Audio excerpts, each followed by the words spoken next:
ከጥምቀት በዓል አስቀድመው የሚከናወኑ የተለያዩ ሁነቶች በጎንደር ከተማ መካሄዳቸውን ቀጥለዋል። የአፄ ቴዎድሮስ 207ኛ ዓመት የልደት በዓል በከተማዋ በድምቀት ተከብሯል። በመርሃ ግብሩ የተገኙት የአማራ ክልል ባህልና ቱሪዝም ቢሮ ኃላፊ መልካሙ ጸጋይ አፄ ቴዎድሮስ የሀገረ መንግስት ምስረታ መሰረት የጣሉ ናቸው ብለዋል። ኤልያስ ፈጠነ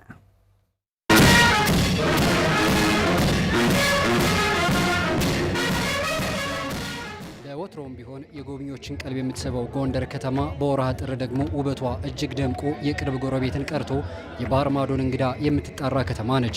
የጥምቀትና የከተራ በዓላትን ተንተርሰው የሚከበሩ ሁነቶች በከተማዋ መካሄዳቸውን ቀጥለዋል። የሁነቶች አንድ አካል የሆነው የአፄ ቴዎድሮስ 207ኛ ዓመት የልደት በዓል ተከብሯል። በአከባበር መርሃ ግብሩ ላይ የተገኙት የጎንደር ከተማ አስተዳደር ተቀዳሚ ምክትል ከንቲባ ቻላቸው ዳኘው የአፄ ቴዎድሮስ ህልሞች እውን የሚሆኑት በዚህኛው ትውልድ ነው ብለዋል። መይሳው ብለን የማልን ነገር ግን ከመደመር መነጣጠልን አንድ ሀገር ከመስራት ልዩነትን ኢትዮጵያን ከፍ ከማድረግ ሰፈር መግዛትን ከመረጥን በእርግጥም ቴዎድሮስን አናቀውም። ያ የኢትዮጵያ አንድነት ህልሙ አንድም በውጭ ኃይሎች ሴራ አንድም አንድ ላለመሆን ጥርስ በነከሱ ስልጣን የተጠሙ የሀገሩ ልጆች አጋርነትን እንቅፋት ገጠመው። ነገር ግን ትልቅ ህልም አይሞትም። ኢትዮጵያ ዛሬ አንድ ታላቅና ኃያል አፍሪካዊ ሀገር ናት ለመሆን በቅታለች። ቴዎድሮስን ህልም የሚያስቀጥል መደመርን መርህ ያደረገ መለያየትን ሳይሆን አብሮ መሆንን ዋጋ የሚሰጥ መንግስትና ትውልድ ዛሬ በዳግማዊ ቴዎድሮስ መንገድ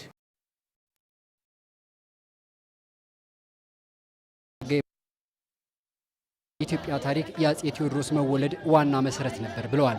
የቴዎድሮስ መወለድ የእርስ በርስ ግጭት ውስጥ ለነበረችው ኢትዮጵያ ብስራት፣ መነሳቱ የዘመናዊ ኢትዮጵያ ታሪክ መጀመሪያ ነው። ለዚህም ምክንያቱ የፈጸሟቸው ለውጦች እና የሰሯቸው አኩሪ ተግባራትና ስራዎች ናቸው።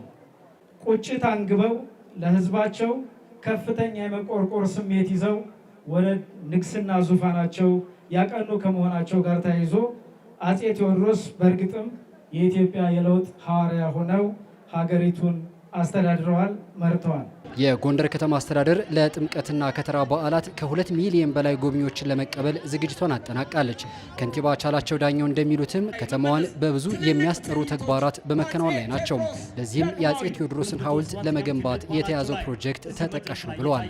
የዘንድሮውን የዳግማዊ አፄ ቴዎድሮስ ልደት በዓል ስናከብር የምናበስረው ታላቅ ነገር የዚህን ዘመኑን ቀድሞ የተፈጠረ ንጉስ መታሰቢያ ግዙፍ ሐውልት በከተማችን ከፍተኛ ቦታ ላይ በማኖር ልንሰራ ያሰብነው ፕሮጀክት ይፋ በማድረግ ነው።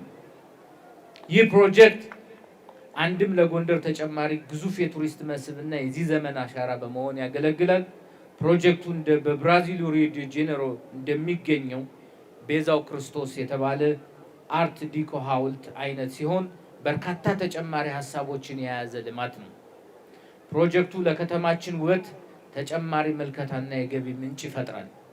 ከዚህ ባለፈ ይህ ፕሮጀክት ታላቁን ንጉስ ከፍ ባለ ቦታ አቁሞ ሁሌም ስለ አንድነትና ስለ መሰልጠን የሚሰከሰኩ ትውልድ ለመፍጠር የሚረዳ ማነቃቂያም ይሆናል። በዓላቱን ለመታደም ወደ ከተማዋ የሚመጡ እንግዶችን ለማስተናገድ ዝግጅቶች ተጠናቀዋል የተባለው ይህም የቱሪዝም ኢንዱስትሪውን ከፍ እንደሚያደርገው ይጠበቃል። እናም የመጡትን በማስተናገድ የሚመጡት እንግዶችን ደግሞ ለመቀበል ከተማዋ በዝግጅት ላይ ትገኛለች።